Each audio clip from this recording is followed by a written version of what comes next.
अगर देखा जाए तो गीता ज्ञान इतना डीप है कि एक जीवन में इसे पूरी तरह समझ पाना किसी के लिए भी नामुमकिन होगा।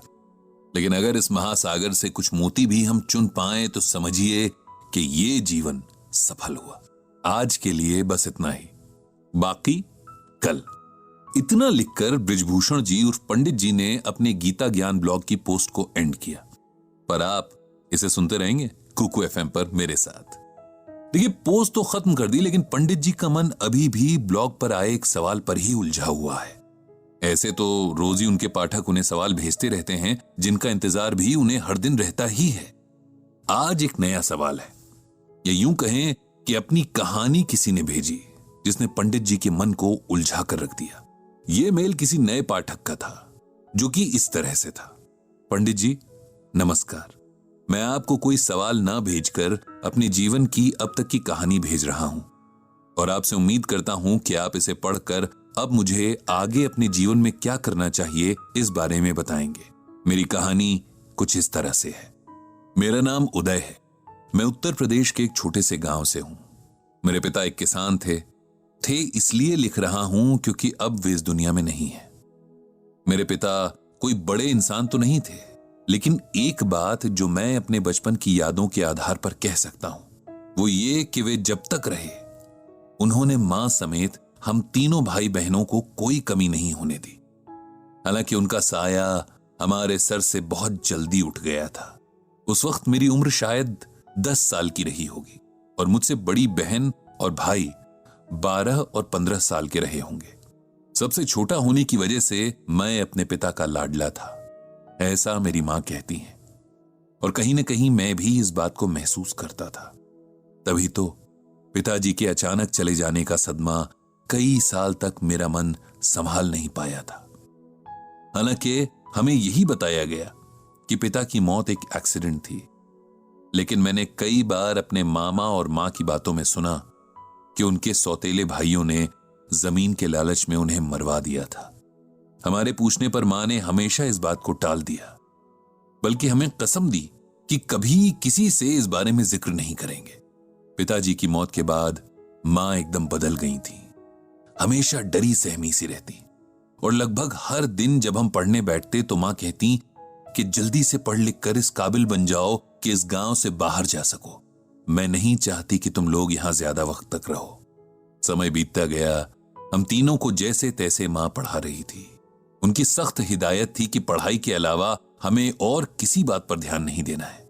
अक्सर मेरे सोने के बाद बड़ी बहन और भाई कुछ बातें करते, जिनमें से मुझे बस यही समझ आता कि एक एक करके हमारी जमीनें पिता के सौतेले भाइयों ने हथिया ली हैं और हमारे पास खेतों के नाम पर बस कुछ टुकड़े ही बचे हैं। ये भी कि मां धीरे धीरे अपने गहने बेचकर हमारा पेट भर रही हैं। इन सब बातों को सुनकर मुझे बहुत दुख होता, लेकिन मैं किसी से बता नहीं सकता था। मां का सख्त ऑर्डर था और वैसे भी मेरा दुख सुनने वाला था ही कौन। समय के साथ बड़ा भाई आगे की पढ़ाई करने के लिए शहर चला गया था। इसके लिए भी मां ने अपने गहने ही बेचे थे। बहन ने आगे पढ़ाई की जगह सिलाई सीखने की इच्छा जताई तो मां ने उसे पड़ोस के गांव के स्टिचिंग सेंटर में एडमिशन दिलवा दिया। मां खुद उसके साथ जाती और उसकी वापसी के वक्त तक केंद्र के बाहर बैठकर इंतजार करती। फिर दोनों साथ ही वापस आते। मैं बहन को चिढ़ाता कि इतनी बड़ी होकर के भी अकेले आ जा नहीं सकती। मैं नहीं जानता था कि मां किस डर से उसके साथ जाती थी। मैं, जिसने हर वक्त मां से बस यही सुना कि किसी तरह इस गांव से निकल जाना है। खेतों के नाम पर जो चंद टुकड़े बचे थे, मां उनमें बहुत मेहनत से फसल लगाती। हालांकि उनसे फसल के नाम पर कुछ भी ना निकलता, लेकिन मां उन खेतों को बंजर नहीं छोड़ना चाहती थी। वो कहती कि उनके स्वर्गवासी सास ससुर और पति की निशानी है ये खेत। इन्हें जब तक हो सकेगा आबाद रखूंगी। मेरे बाद तुम लोग जो चाहे करना। मैंने उन खेतों के प्रति मां का गहरा लगाव महसूस किया था। जितनी देर वो खेतों में काम करती, खुश दिखती, घर लौटते ही उनके चेहरे पर अजीब सा डर और उदासी फैल जाती। इस दौरान भाई की ठीक ठाक नौकरी लग गई थी तो उसकी मदद से घर के हालात संभलने लगे थे। मेरी स्कूल की पढ़ाई पूरी हो गई थी और मामा ने बहन के लिए भी कोई अच्छा रिश्ता देखकर उसकी सगाई करवा दी थी। अब मुझे भी गांव से बाहर जाकर आगे की पढ़ाई करनी थी। बहन की शादी के बाद मां को एकदम अकेले ही गांव में रहना होगा, ये सोचकर मुझे बहुत बुरा लगता था। भाई के लाख समझाने पर भी मां हमारे साथ शहर नहीं आई। उनका कहना था कि वो खुश हैं कि हम लोग गांव से निकल गए, अब वो आराम से रह सकती हैं। गांव के घर में पिताजी की यादें हैं जिन्हें छोड़कर वो कहीं नहीं जाएंगी। अब भी मां अपने खेतों में लगातार काम करती थी। रोज खेतों में जाना उनका रूटीन था। जैसे मंदिर जाकर शांति मिलती है, उन्हें इन खेतों में वही शांति मिलती थी। मुझे गांव से निकले कई साल बीत गए हैं। मैं अच्छी नौकरी पर हूं, मेरे भाई बहनों के अपने परिवार हैं और मां अब भी गांव में है। लेकिन मेरे पिता के सौतेले भाई और उनके बच्चे उसे परेशान करने लगे हैं, उन चंद खेतों के लिए जो हमारे हैं, जिन पर मेरी मां ने इतने साल अपना प्यार लुटाया है, जो उसके जीने की वजह है। ये सब बातें मुझे गांव से शहर मिलने आए एक दोस्त ने बताई हैं। मेरे भाई का कहना है कि मां कभी नहीं चाहेंगी कि हम किसी लड़ाई में पड़ें, और वो भी नहीं चाहता, क्योंकि अब उसकी अपने परिवार के प्रति जिम्मेदारियां हैं, वो उन्हें निभाना चाहता है।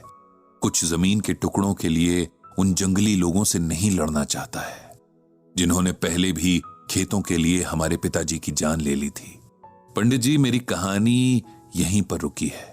मुझे क्या करना चाहिए? अपना हक और अपनी मां के सम्मान के लिए लड़ना चाहिए या ये सब नजरअंदाज कर देना चाहिए? इस बारे में गीता ज्ञान क्या कहता है? मुझे उम्मीद है आप मुझे कोई अच्छी सलाह जरूर देंगे। आपके जवाब की प्रतीक्षा में, उदय। उदय के पत्र को अच्छे से पढ़कर उसकी परिस्थिति को समझकर पंडित जी ने उसे जवाब लिखा। प्रिय उदय, तुम्हारी जीवन कथा पढ़ी, तुम्हारे संघर्षों ने मुझे प्रभावित किया। अब जो सिचुएशन तुम्हारे सामने सवाल बनकर खड़ी है, वो लगभग वैसी ही है जैसी सिचुएशन में भगवान श्री कृष्ण ने अर्जुन को गीता का ज्ञान दिया था। तुम्हारे लिए गीता ज्ञान के महासागर से ये मोती चुनकर लाया हूं। इसे ध्यान से पढ़ो, समझो और अपने आगे का रास्ता तय करो। हतो व प्राप्स्यसि स्वर्गम जित्वा व भुक्ष्यसे महिम तस्मात् उत्तिष्ठ कौन्तेय युद्धाय कृत निश्चयः। यह श्लोक गीता के दूसरे अध्याय से लिया गया है। इसका अर्थ है कि हे अर्जुन, यदि तुम युद्ध में वीर गति को प्राप्त होते हो तो तुम्हें स्वर्ग मिलेगा, और यदि विजयी होते हो तो धरती का सुख पाओगे। इसीलिए उठो हे कौन्तेय और निश्चय करके युद्ध करो। अर्जुन भी तुम्हारी तरह संदेह की स्थिति में थे कि क्या करें। एक तरफ उनके और उनके परिवार के सम्मान का प्रश्न था, तो दूसरी तरफ युद्ध भी अपने ही भाइयों, मित्रों और गुरुओं से लड़ना था, जिसकी गवाही उनका मन नहीं दे रहा था। तब भगवान कृष्ण ने उन्हें समझाया कि धर्म युद्ध में एक पक्ष को चुनना ही पड़ेगा, क्योंकि एक समय के बाद अन्याय के प्रति चुप रहना समझदारी नहीं, कायरता कहलाता है। मैं तुम्हें यह श्लोक सुनाकर किसी के प्रति हिंसा के लिए नहीं उकसा रहा हूं, बल्कि श्लोक के जरिए दिए गए संदेश के भाव को समझाने की कोशिश कर रहा हूं। युद्ध हमेशा हथियारों से नहीं लड़े जाते हैं, और अगर जरूरत पड़े भी तो हथियार की जगह अपनी बुद्धि और दूसरी क्षमताओं का इस्तेमाल किया जाता है। डर कर चुपचाप अन्याय सहने से कहीं ज्यादा अच्छा है न्याय के लिए लड़ते हुए हार जाना। तुम्हारे पास तुम्हारी शिक्षा ही वो हथियार है जिससे तुम अपने परिवार के प्रति हुए अन्याय का बदला ले सकते हो। इससे तुम अपना आत्मसम्मान भी बचा लोगे और अपनी मां के प्रति अपनी जिम्मेदारी का पालन भी कर पाओगे। इस लड़ाई में अगर तुम हार भी गए तब भी तुम्हें एक संतुष्टि रहेगी कि तुमने अपना पूरा जोर लगाया था। मैं इसी के साथ अपनी बात को खत्म करता हूं और भगवान श्री कृष्ण से प्रार्थना करता हूं कि तुम्हें सही निर्णय लेने की शक्ति दे। ये लिखकर पंडित जी ने गहरी सांस ली और मन ही मन दोहराया, जय श्री कृष्ण, जय श्रीमद् भगवद गीता। ईश्वर सबको सही राह दिखाए। आप सुन रहे थे गीता ज्ञान। ब्रजभूषण जी और पंडित जी ने जब से अपना गीता ज्ञान ब्लॉग लिखना शुरू किया है, उनके ऊपर दोहरी जिम्मेदारी आ गई है। अभी तक वो सिर्फ अपने मन के सुकून के लिए गीता पढ़ते और समझते थे। अब अपने ब्लॉग के पाठकों के सवालों के जवाब तलाशने के लिए गीता को फिर से पढ़ रहे हैं। ताकि उनके जवाब की तलाश भी पूरी हो और उन्हें सही मायने में गीता ज्ञान भी मिल सके। और इसी गीता ज्ञान को आप सुन रहे हैं कुकू एफएम पर। रोज कोई ना कोई सवाल पंडित जी के पास आ ही जाता है। हर सवाल के पीछे एक कहानी होती है, क्योंकि जीवन की कोई भी परेशानी अचानक से नहीं आती। उसके पीछे सालों से एक भूमिका बन रही होती है। हमारे फैसले, हमारी इच्छाएं और हमारा व्यवहार सब मिलकर आने वाले कल की इबारत लिखते हैं। इसीलिए अगर आज की किसी परेशानी का हल तलाशना है, तब पुराने दिनों के पन्ने पलटने जरूरी हो जाते हैं। ऐसी ही एक किताब के पन्ने पलटने जा रहे हैं पंडित जी, ताकि उसकी मदद से किसी की परेशानी का हल गीता के पन्नों में तलाश सके। पंडित जी के पास जो समस्या सवाल बनकर आई है, वो कहीं बाहर से नहीं है, उनके खुद के घर से, उनकी जान से ज्यादा प्यारी छोटी बहन उर्मिला के घर से आई है। हालांकि समस्या उर्मिला की बहू दिव्या ने उन्हें कल शाम फोन पर बताई है, लेकिन पंडित जी वो ये जानते हैं कि अगर उन्होंने इसका हल ना निकाला तो उनकी बहन की जिंदगी भर की मेहनत बेकार हो जाएगी। जिस सपने के पीछे उसने अपना जीवन होम कर दिया, वो बिखर जाएगा। ये सोचते हुए पंडित जी की आंखों के आगे अपनी बहन का पूरा जीवन तैर गया। 3 भाइयों की इकलौती बहन थी उर्मिला। सबसे छोटी भी थी, इसीलिए मां बाप के साथ भाइयों की भी लाडली थी। तीनों भाइयों की पूरी कोशिश रहती थी कि उनकी बहन को कोई परेशानी ना हो, उसकी कोई फरमाइश अधूरी ना रहे, उसकी आंखों में कभी कोई आंसू ना आए और पैर तले कोई कांटा ना चुभे। लेकिन अगर हमारे चाहने भर से जिंदगी चलती तो फिर किसी को भी कभी कोई परेशानी होती ही नहीं। किस्मत में जो लिखा है वो कई बार हमारी इच्छाओं के एकदम उलट होता है और इस पर किसी का जोर चलता ही नहीं। उर्मिला और पंडित जी समेत सभी भाई बहन जिस वक्त में बड़े हुए, उसके समय लड़कियों को पढ़ाई के कम ही मौके मिलते थे। फिर भी उनके माता पिता ने उर्मिला को 8वीं कक्षा तक पढ़ाया और फिर एक बहुत अच्छे परिवार के पढ़े लिखे लड़के से उसकी शादी भी करवा दी। उर्मिला का जीवन बहुत अच्छा चल रहा था। उसका पति बहुत समझदार और सुलझा हुआ इंसान था। भगवान ने एक बेटा और एक बेटी देकर उनके परिवार को संपूर्ण कर दिया था। जिस तरह के जीवन की उम्मीद कोई भी लड़की कर सकती है, उर्मिला के जीवन में वो सब कुछ था। लेकिन किस्मत को शायद कुछ और ही मंजूर था। एक शाम ऑफिस से घर लौटते हुए उर्मिला के पति की रोड एक्सीडेंट में मौत हो गई। एक हंसता खेलता परिवार जैसे अचानक से दुखों के पहाड़ के नीचे आ गया।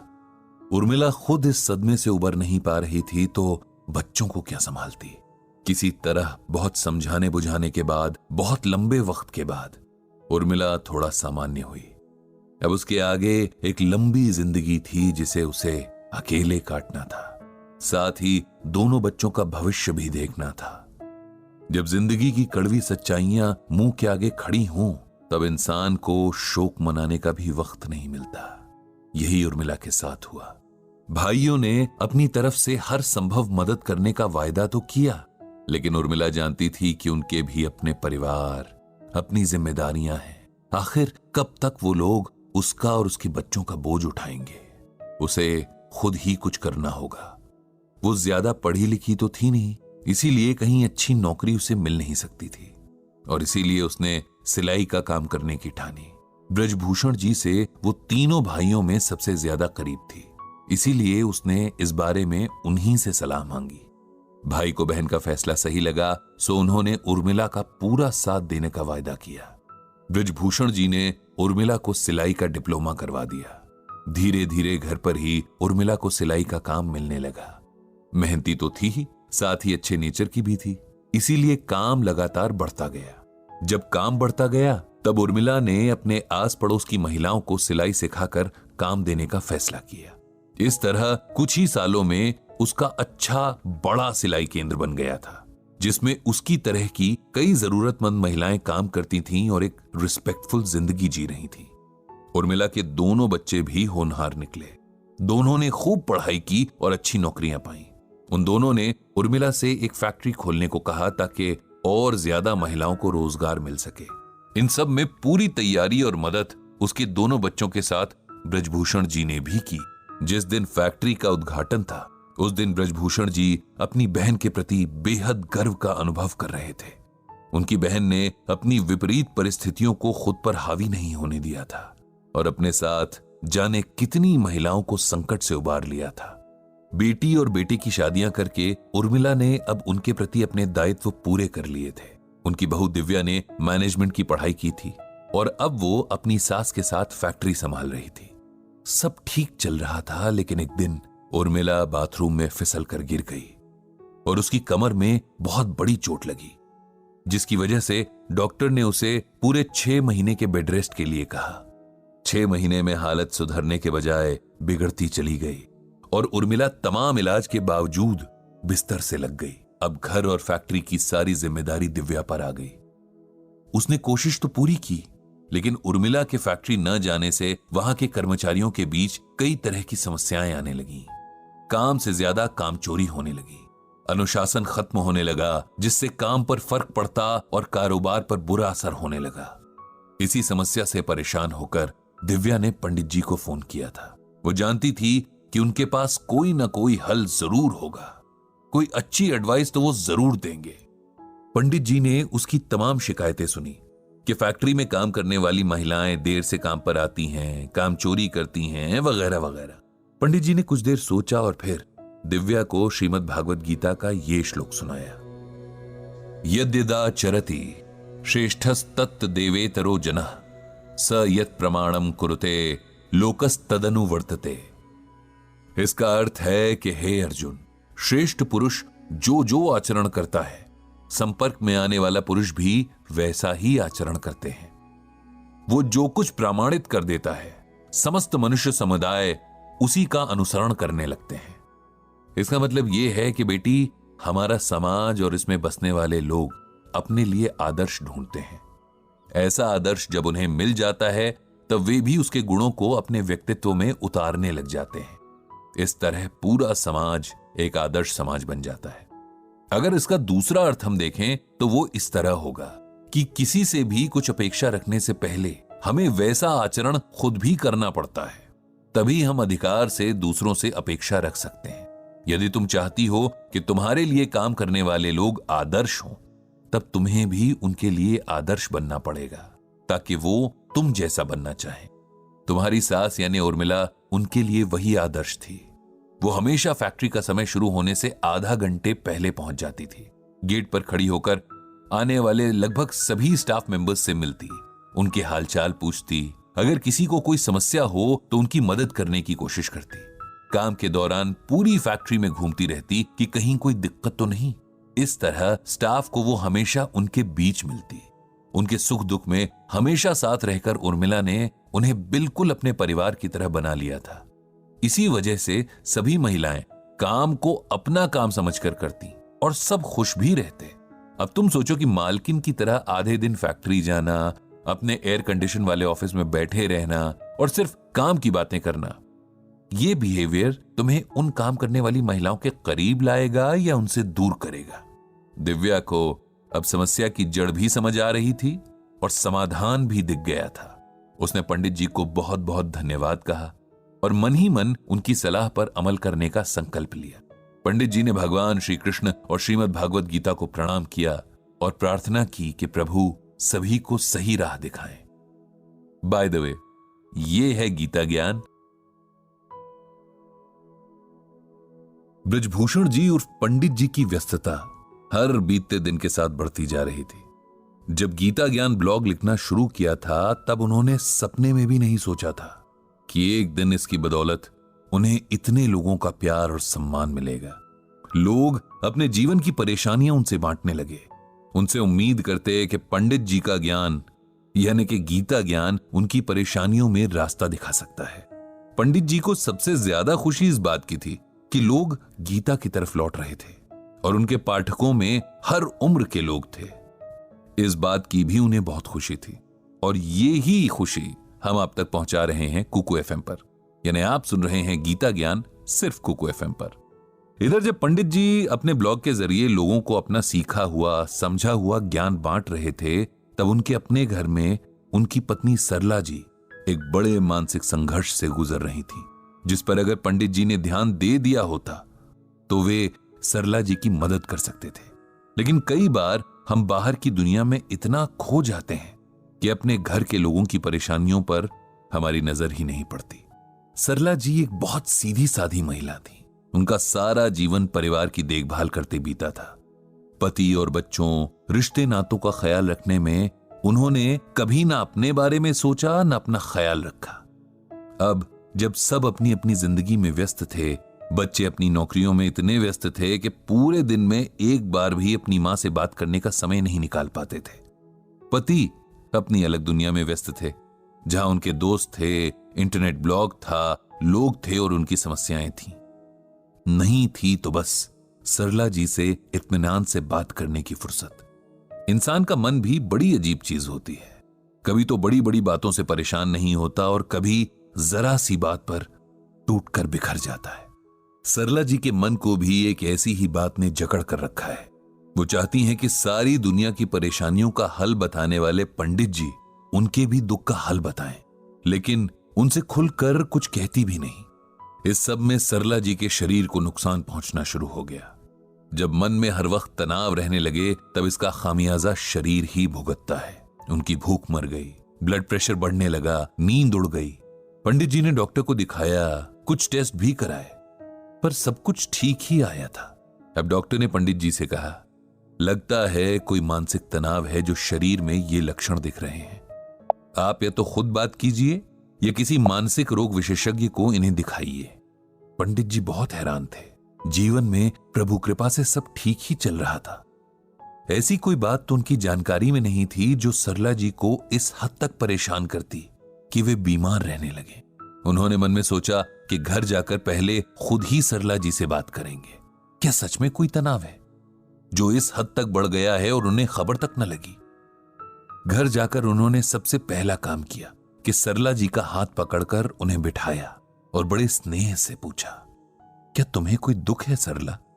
किसी की कोई बात जो तुम्हारे दिल को लगी है? मेरा कोई व्यवहार तुम्हें बुरा लगा या कुछ भी ऐसा हुआ है जिसने तुम्हें परेशान किया है?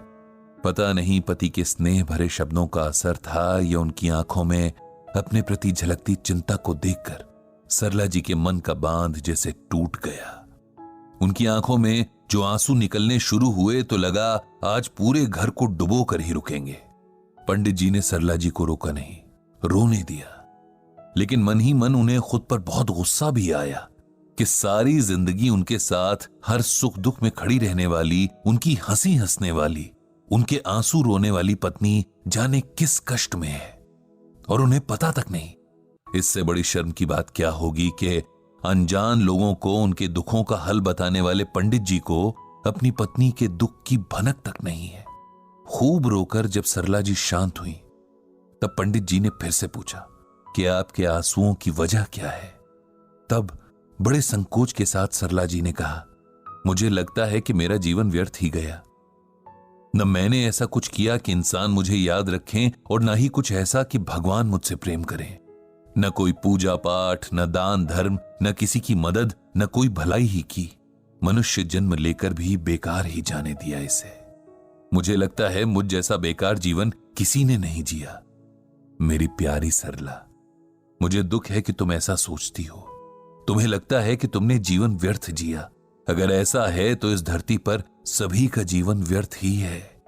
तुम नहीं जानती कि तुमने कितना सेल्फलेस जीवन जिया है। याद करो वो दिन जब तुम मेरे जीवन में आई थी। कितनी छोटी उम्र थी तुम्हारी, लेकिन तुमने कितने आत्मविश्वास के साथ एक नए जीवन को अपना लिया था। अपने स्वभाव और सेवा भाव से तुमने कितनी जल्दी मेरे परिवार के हर सदस्य का दिल जीत लिया था। तुमने हमेशा दूसरों के सुख की फिक्र की, दूसरों की खुशी में खुश हुई और कभी अपने प्रेम के बदले कुछ नहीं चाहा। ये तुम्हारी बदौलत है सरला कि आज मैं और मेरे बच्चे एक अच्छी जिंदगी जी रहे हैं। ये सब तुम्हारी मौन साधना का फल है। लोगों को गीता का ज्ञान मैं देता हूं, लेकिन सही मायने में गीता ज्ञान को तुमने जिया है। मुश्किल से मुश्किल वक्त में भी तुम्हारा धैर्य नहीं डिगा। सुख में तुम इतराई नहीं और यही तो गीता सिखाती है। मैं तुम्हें गीता का एक श्लोक सुनाता हूं। यस्मान्नो द्विजिते लोको लोकान्नो द्विजिते च यः हर्षामर्ष भयो द्वैगैर मुक्तो यह सच में प्रिय। ये श्लोक गीता के 12वें अध्याय में है और इसमें भगवान श्री कृष्ण अर्जुन से कह रहे हैं कि हे अर्जुन, जिससे किसी को कष्ट नहीं पहुंचता तथा जो अन्य किसी के द्वारा विचलित नहीं होता, जो सुख दुख में, भय तथा चिंता में समभाव रहता है, वो मुझे अत्यंत प्रिय है। हम सबको लगता है कि इस दुनिया में आकर उसी का जीवन सफल हुआ जिसने खूब सारा धन कमाया या खूब मान सम्मान कमाया, जिसके पास बहुत सुख सुविधाएं हैं या जिसे लाखों करोड़ों लोग जानते हैं। हम सोचते हैं कि ईश्वर को वही भक्त याद रहता है जो बहुत सारा दान करता है या रोज व्रत उपवास रखता है या नंगे पैर मीलों दूर की तीर्थ यात्राएं करता है। लेकिन गीता में स्वयं भगवान श्री कृष्ण ने हमें बताया है कि उन्हें किस तरह के लोग प्रिय हैं। सबसे पहले जो किसी को कष्ट नहीं पहुंचाते। कष्ट पहुंचाने का अर्थ किसी को मारना ही नहीं होता। अपनी बातों और विचारों से भी हम किसी का दिल दुखा सकते हैं। अपने कर्मों के जरिए भी हम किसी का बुरा कर सकते हैं। इसीलिए जो किसी भी तरह मन, वचन या कर्म से किसी को कष्ट नहीं पहुंचाता, ऐसा व्यक्ति मुझे यानी भगवान को प्रिय है। जो अन्य किसी के द्वारा डिस्टर्ब नहीं होता। मतलब अगर किसी ने जाने अनजाने आपका दिल दुखाने वाला काम कर दिया या कोई बात कह दी लेकिन आपने इसका बुरा नहीं माना, उस व्यक्ति के प्रति कोई बुरा भाव मन में नहीं लाए, तो आप मुझे यानी भगवान को प्रिय लगोगे। सुख दुख, भय और चिंता में जो एक जैसी मेंटल स्टेट में रहे, न सुख में उछले न दुख में डूबने लगे, ऐसा व्यक्ति भी मुझे बहुत प्रिय होता है। तो सरला, अब बताओ, क्या इसमें कहीं ये बात है जो तुम्हें लगे कि तुम ईश्वर की प्रिय नहीं हो? तुमने तो हमेशा गीता में भगवान की कही इन कंडीशंस का पालन किया है, इसलिए तुम्हारा जीवन कैसे व्यर्थ हुआ? तुम्हारा जीवन तो हम सबसे ज्यादा सफल है, क्योंकि ये तुम्हारे नाम की ही तरह सरल है। इसमें किसी किस्म का छल कपट नहीं है। इसीलिए अपने मन से सारे डर और सारी हीन भावना निकाल दो। पंडित जी की बातों ने सरला जी के मन से संशय के सारे बादल हटा दिए। वो अब संतुष्ट थीं। उनके प्रश्नों के जवाब उन्हें मिल चुके थे, लेकिन पंडित जी खुश नहीं थे। उन्हें गिल्ट ने घेर लिया था। अचानक उन्हें लगने लगा कि उन्हें अपने गीता ज्ञान का अहंकार हो चला था, जिसकी वजह से उन्होंने अपनी पत्नी के मन में पल रहे दुख को महसूस तक नहीं किया। गीता तो अपने आप की खोज करना सिखाती है, अपने हर भाव को महसूस करके सही गलत की पहचान करना सिखाती है। फिर पंडित जी से इतनी बड़ी गलती कैसे होती रही कि जो उनके अस्तित्व का आधा हिस्सा है, उनकी जीवन संगिनी है, वो उनके होते हुए भी अकेले ही अपने मन में अपने प्रति हीन भावना का दंश लेकर जीती रही। उनसे गलती तो हुई है और उसके सुधार के लिए भी उन्हें गीता से ही सहायता मिलेगी। कहीं न कहीं किसी न किसी श्लोक में ऐसा कुछ जरूर होगा जो उनके मन से इस बोझ को उतार कर इस भूल के सुधार की राह बताएगा। ये सोचकर पंडित जी ने अपनी श्रीमद् भागवत गीता खोल ली और मन ही मन भगवान श्री कृष्ण से अनुरोध किया कि हमेशा की तरह उन्हें सही राह दिखाएं, बिल्कुल वैसे जैसे आप और हम गीता ज्ञान के इस एपिसोड से पा रहे हैं।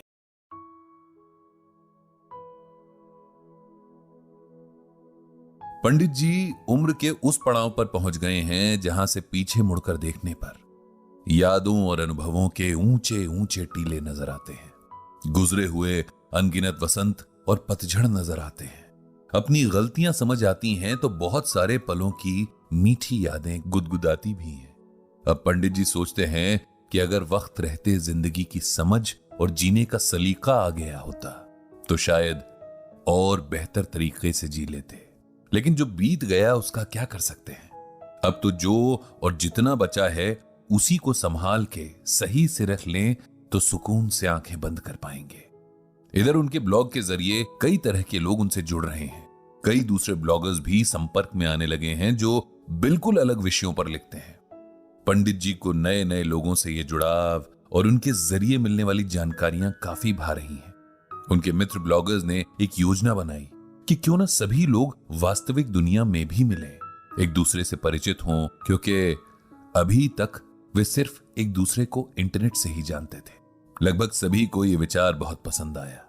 तय हुआ कि एक खास दिन पर एक शहर तय करके सब वहां पहुंचेंगे और एक मिलन समारोह किया जाएगा।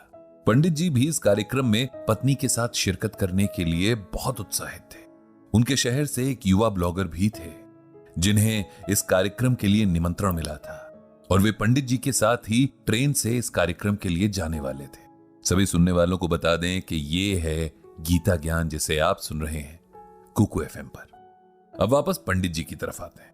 जब पंडित जी इस महाशय से रेलवे स्टेशन पर मिले तो उन्होंने बड़ी गर्मजोशी से पंडित जी का अभिवादन किया। इस युवक का नाम रोहित था। पंडित जी और उनकी पत्नी को भी इस जोशीले लेकिन सभ्य युवा से मिलकर खुशी हुई।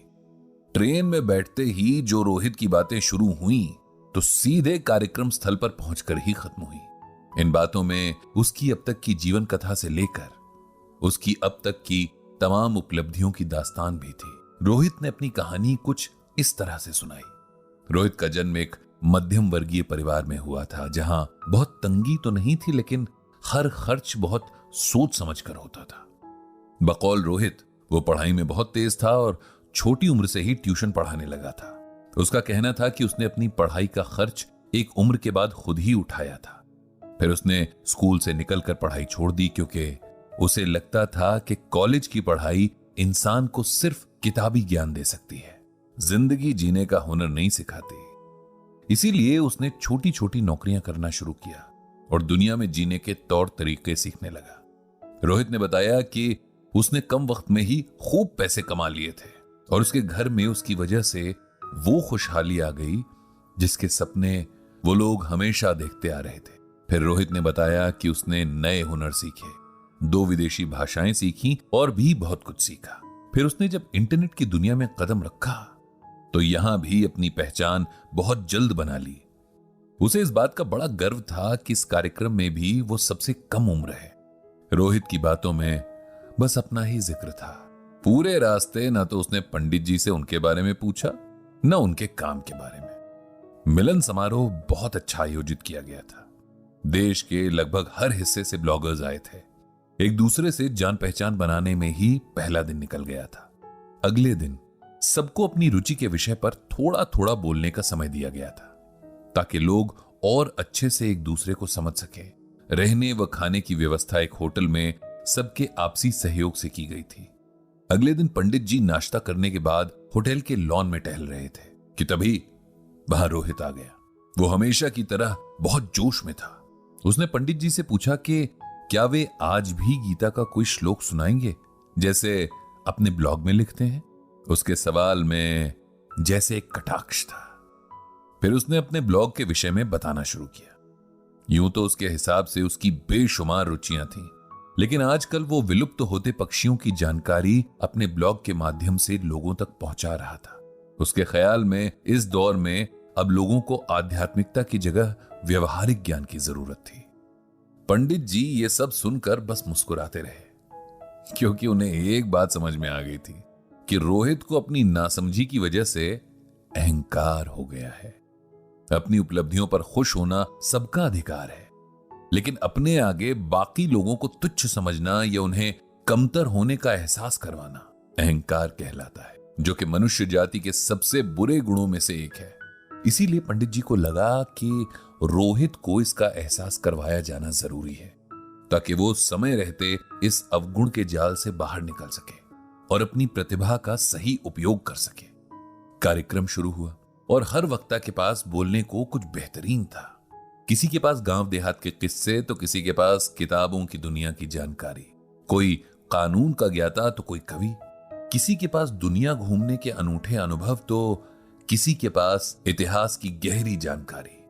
हर कोई अलग अलग संघर्षों से तप कर बना हुआ जिसे वो बयां नहीं कर सकते थे, लेकिन सब जानते थे कि बिना जीवन के उतार चढ़ाव देखे लोग इतने अनुभव नहीं समेट सकते। इसी तरह पंडित जी की भी बारी आ गई। जीवन में कम ही मौके आए थे जब पंडित जी ने किसी मंच से लोगों को संबोधित किया था। दोस्तों की महफिलों में बात करना या ब्लॉग लिखना एक अलग बात थी। यहां एक अलग ही संकोच उन्हें महसूस हो रहा था, लेकिन उन्होंने साहस करके बोलना शुरू किया। संबोधन के बाद जो उन्होंने कहा वो इस तरह से था। आप सबके अनुभवों और जानकारियों को सुनते हुए मैं खुद को बहुत खुशकिस्मत मान रहा हूं कि आज यहां आपके बीच बैठा हूं।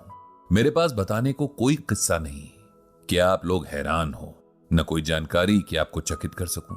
मैंने अभी तक एक बहुत साधारण सी जिंदगी जी है, जिसमें दाल रोटी की फिक्र और जिंदा रहने की जद्दोजहद है। रुचि के नाम पर बस एक ही है कि पढ़ने का शौक रहा, जो उम्र के साथ धार्मिक किताबों की तरफ ज्यादा हो गया। जो थोड़ा बहुत सुना, पढ़ा और समझा, वो सबके साथ बांट लिया। ये तो आप जैसे लोगों का बड़प्पन है कि मेरे अधकचरे ज्ञान को भी सम्मान दिया और अपने बीच उठने और बोलने का मौका दिया। इसके लिए मैं आप सभी का शुक्रगुजार हूं। अब क्योंकि सभा का नियम है कि अपनी रुचि के विषय से कुछ सुनाना जरूरी है, तो मैं श्रीमद् भगवद गीता का यह श्लोक आप सबको सुनाना चाहता हूं। प्रकृतेः क्रियामाणानि गुणैः कर्माणि सर्वशः अहंकार विमूढ़ात्मा कर्ताहम इति मन्यते। इस श्लोक का अर्थ यह है कि संसार की सभी गतिविधियों को प्रकृति के गुणों द्वारा किया जाता है, लेकिन अज्ञान में आत्मा शरीर के साथ झूठी पहचान से बहकती है, खुद को कर्ता मानने लगती है। यहां भगवान श्री कृष्ण अर्जुन को समझा रहे हैं कि संसार के सभी कर्म प्रकृति द्वारा पहले से तय हैं। कौन क्या करेगा, कैसे करेगा, ये प्रारब्ध में बहुत पहले लिखा जा चुका है। ऐसे में जब आत्मा को लगता है कि ये सब उसके द्वारा हो रहा है, तब वो अहंकार से ग्रस्त हो जाती है, जबकि ये अज्ञानता की निशानी है। हम जीवन में क्या करते हैं, क्या नहीं, इसके प्रति सजग होने और अहंकारी होने में बहुत फर्क है। अपने कर्म के प्रति सजग होना हमें सफलता और शांति देता है, लेकिन उसके प्रति अभिमान या अहंकारी होना हमें दुख देता है, अपमानित भी करवाता है। यह जीवन का ऐसा सच है जो यदि हम समय रहते समझ लें तो कई दुखों से बच सकते हैं। प्रकृति से हम इसके अनेक उदाहरण सीख सकते हैं। जितना ज्यादा फलों से भरा पेड़ होगा, उसकी टहनियां उतनी ही झुकी होंगी। विनम्रता सबसे बड़ा गुण है, यह हमें सही मायनों में इंसान बनाती है। पंडित जी द्वारा इस श्लोक की सुंदर व्याख्या सुनकर सबका मन प्रसन्न हो गया। शायद रोहित को भी उसके अहंकार का एहसास हो गया। यह हो सकता है ना भी हुआ हो, लेकिन जिसने भी इस श्लोक को एकाग्रता से सुना, इसका अर्थ और संदेश समझ गया था। इस तरह बहुत सारे अनुभवों और ज्ञान के साथ ये मिलन समारोह समाप्त हुआ। वापसी में रोहित एक बार फिर पंडित जी के साथ ही था, लेकिन इस बार वो उनसे गीता ज्ञान समझाने का आग्रह कर रहा था। पंडित जी ने मन ही मन भगवान श्री कृष्ण और भागवत गीता को प्रणाम किया और सबकी बुद्धि प्रकाशित करने की प्रार्थना भी की। तो ये था गीता ज्ञान का एक और एपिसोड, जिसे आपने सुना। गीता ज्ञान ब्लॉग से मिले अनुभवों से ब्रजभूषण जी को एक बात तो अच्छे से समझ आ गई है कि शायद ही मनुष्य जीवन की कोई ऐसी समस्या होगी जिसका हल गीता में ना हो। युगों पहले भगवान श्री कृष्ण ने जो ज्ञान अर्जुन को दिया था, वो इतने समय बाद और एकदम अलग परिस्थितियों में भी हम सबको रोशनी दिखाता है। जरूरत बस गीता तक लौटने की है, इस ज्ञान के महासागर में गोते लगाने की है। और आप तक ये गीता ज्ञान पहुंच रहा है कुकू एफएम पर। उम्र का असर अब पंडित जी के शरीर पर भी होने लगा है। मानसिक स्वास्थ्य तो गीता ज्ञान की बदौलत एकदम सही है, लेकिन उम्र तो शरीर पर असर दिखाती ही है। सो दिखने लगी थी। उनके फैमिली डॉक्टर ने उन्हें नियमित चेकअप के लिए आने की सलाह दी थी, और पंडित जी जानते थे कि उम्र के इस पड़ाव पर अपने स्वास्थ्य के प्रति लापरवाही उन्हें भारी पड़ सकती है। इसीलिए वे हर 3 महीने में डॉक्टर के पास चले जाते थे। यह संयोग ही था कि डॉक्टर जोशी भी कभी कभार उनका ब्लॉग पढ़ लिया करते थे। हालांकि उन्हें शुरू में यह नहीं पता था कि इस ब्लॉग को लिखने वाले पंडित जी उनके पेशेंट ब्रजभूषण जी ही हैं। इस बात का पता उन्हें बहुत वक्त के बाद उनके एक दूसरे मरीज से चला। एक बार जब पंडित जी अपने तिमाही चेकअप के लिए गए, तब डॉक्टर साहब ने उनसे इस बात का जिक्र किया कि वे भी कभी कभी समय मिलने पर उनका ब्लॉग पढ़ लिया करते हैं और उन्हें पढ़कर बहुत आनंद आता है। पंडित जी ने उन्हें धन्यवाद दिया और अपना चेकअप कराने लगे। डॉक्टर ने कुछ टेस्ट वगैरह लिख दिए और 2 दिन में फिर आने को कहा। 2 दिन बाद जब पंडित जी रिपोर्ट लेकर गए, तब उन्हें पता चला कि डॉक्टर साहब के पिताजी की तबीयत अचानक खराब हो जाने से वो आज क्लिनिक नहीं आए हैं। पंडित जी ने भगवान श्री कृष्ण से डॉक्टर साहब के पिता को स्वास्थ्य लाभ देने की प्रार्थना की और घर चले गए। फिर अगले 2 दिनों के बाद जब वो दोबारा क्लिनिक पहुंचे तो इस बार डॉक्टर साहब मिल गए। उन्होंने रिपोर्ट्स देखकर पंडित जी को खान पान में कुछ परहेज बताए और कुछ दवा भी लिख कर दी। पंडित जी ने डॉक्टर साहब से उनके पिता की सेहत का हाल पूछा तो डॉक्टर साहब ने बताया कि उनके पिताजी का ब्लड प्रेशर अचानक से बढ़ गया था, जिसकी वजह से उन्हें चक्कर आया और वे गिर गए। उनकी कमर में काफी चोट आई है और अब वे कुछ समय तक बिस्तर पर ही रहेंगे। पंडित जी ने उनके बेहतर स्वास्थ्य की शुभकामनाएं दी और उठने लगे कि तभी डॉक्टर साहब ने उन्हें आवाज देकर रोक दिया। पंडित जी, क्या आप मेरी एक मदद कर सकते हैं? डॉक्टर साहब ने बड़े विनम्र स्वर में पूछा। बिल्कुल डॉक्टर साहब, अरे आप बताइए तो सही, मेरे लायक क्या सेवा है? कहकर पंडित जी फिर बैठ गए। जैसा कि आप जानते हैं कि मेरे पिताजी का स्वास्थ्य ठीक नहीं रहता है, लेकिन उसके पीछे का कारण आप नहीं जानते। कुछ साल पहले तक वे बिल्कुल स्वस्थ थे। रिटायरमेंट के बाद भी खुद को काफी व्यस्त रखते थे। अपने सभी काम, साथ ही घर के भी काफी काम खुद से कर लिया करते थे। सब ठीक ही चल रहा था, लेकिन एक हादसे ने उन्हें एकदम बदल कर रख दिया।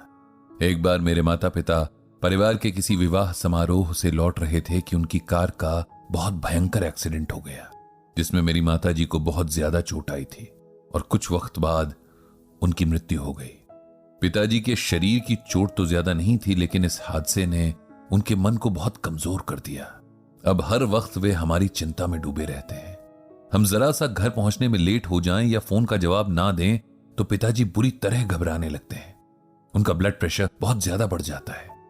इसमें मैं आपकी क्या सहायता कर सकता हूं डॉक्टर साहब? पंडित जी ने हैरानी से पूछा।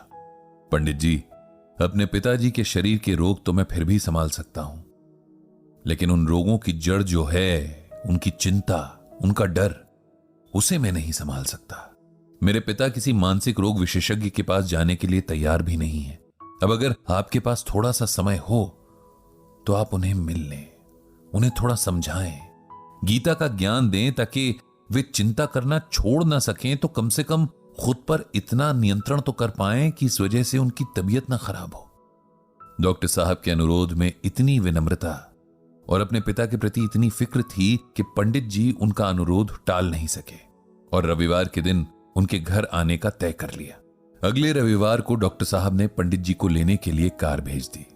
उनके पिता के कमरे में जब पंडित जी पहुंचे तो उनकी हालत देखकर उन्हें बहुत दुख हुआ। वे खुद से उठ भी नहीं पा रहे थे। बातों की शुरुआत थोड़ी धीमी थी, लेकिन जिस तरह बच्चे अजनबियों के साथ धीरे धीरे खुलते हैं और फिर बोलना बंद ही नहीं करते, ठीक यही हाल डॉक्टर साहब के पिताजी का भी था। कुछ ही देर में दोनों में ऐसी बातें होने लगीं जैसे बरसों पुराने दोस्त हों। छोटे शहरों में वैसे भी कोई बातचीत शुरू करने के अगले 5 मिनट के अंदर अजनबी नहीं रह जाता, कोई ना कोई पहचान निकल ही आती है। डॉक्टर साहब के पिता ने इस बातचीत के दौरान जाने कितनी बार अपनी पत्नी को याद किया। उनके याद करने के अंदाज से ही लग रहा था कि उन्हें अपनी पत्नी बहुत प्रिय थी और उनके जाने का दुख अभी भी एकदम ताजा है। जिस तरह वो अचानक चली गईं, इस बात ने उन्हें इस हद तक विचलित कर दिया था कि अब हर वक्त अपनों को खोने का एक अजीब सा डर उनके दिलो दिमाग पर हावी हो गया था। उनकी समस्या समय के साथ और गंभीर होती जा रही थी। पंडित जी समझ चुके थे कि इस समय उन्हें किसी के साथ की जरूरत थी, कोई ऐसा जो उन्हें समझे, उनसे बात करे और फिर उन्हें समझाए। इसके लिए पहले उनके मन में विश्वास जगाना पड़ेगा, उनके मन की पीड़ा सुननी पड़ेगी, तब जाकर वे किसी की बात सुनेंगे, वरना उन्हें लगेगा कि उन्हें उपदेश दिया जा रहा है। एक उम्र के बाद हर व्यक्ति को लगता है कि उसे दूसरों से ज्यादा ज्ञान है, इसीलिए किसी की सलाह यदि उपदेश की तरह अचानक से मिले तो वे उस पर ध्यान नहीं देते हैं। चलते हुए पंडित जी ने डॉक्टर साहब को यही बात समझाई और कहा कि अगली 1-2 मुलाकातों के बाद ही वे उनके पिताजी को कुछ समझा पाएंगे। डॉक्टर साहब ने भी इस बात पर उनसे सहमति जाहिर की। अगली 2 मुलाकातों में पंडित जी और डॉक्टर साहब के पिताजी की आपसी समझ और मजबूत हुई। जब पंडित जी को लगा कि अब सही समय है, तब उन्होंने गीता का ये श्लोक डॉक्टर साहब के पिताजी को सुनाया। चिंतया जायते दुखम नान्यथे हेति निश्चयी तया हीनः सुखी शांतः सर्वत्र गलित स्पृहा भगवान श्री कृष्ण अर्जुन से कहते हैं कि हे अर्जुन, चिंता से ही दुख उत्पन्न होते हैं, किसी अन्य कारण से नहीं। ऐसा निश्चित रूप से जानने वाला चिंता से रहित होकर सुखी, शांत और सभी इच्छाओं से मुक्त हो जाता है। जोशी जी, आपकी पत्नी के साथ जो हुआ वो बेहद दुखद था, लेकिन यह होना नियति में उनके जन्म से ही जुड़ा हुआ था। न कोई इसे रोक सकता था, न बदल सकता था। इसी तरह हम सबके भाग्य में जो लिखा है उसे घटित होकर ही रहना है। हम उसे एक पल के लिए भी आगे पीछे नहीं कर सकते। इसीलिए इस सच को स्वीकार करने में ही भलाई है। चिंता करने से सिर्फ और सिर्फ मन और शरीर को कष्ट पहुंचता है, इसके अलावा कुछ नहीं बदलता। इसीलिए आप चिंता करना छोड़ दें। जीवन में एक हादसा हुआ, इसका अर्थ यह नहीं कि वो दोबारा दोहराया जाएगा। इसीलिए जीवन के कीमती वक्त को चिंता में नष्ट कर देना व्यर्थ है। आप खुद को इस चिंता से मुक्त कीजिए और अपने आप को किसी दूसरे उपयोगी काम में लगा दीजिए। इससे आपका मन भी लगा रहेगा और आपका समय भी आराम से कट जाएगा। जोशी जी को पंडित जी के समझाने से बड़ी राहत मिली। उन्हें समझ आया कि वे व्यर्थ की चिंता के मक्कड़ जाल में फंसे हैं। उन्होंने मन ही मन संकल्प लिया कि इससे बाहर आने की पूरी कोशिश करेंगे। इसके साथ ही पंडित जी ने दोबारा आने के वायदे के साथ जोशी जी से विदा ली। और अभी हम भी आपसे विदा ले रहे हैं इस एपिसोड के लिए। आप सुन रहे थे गीता ज्ञान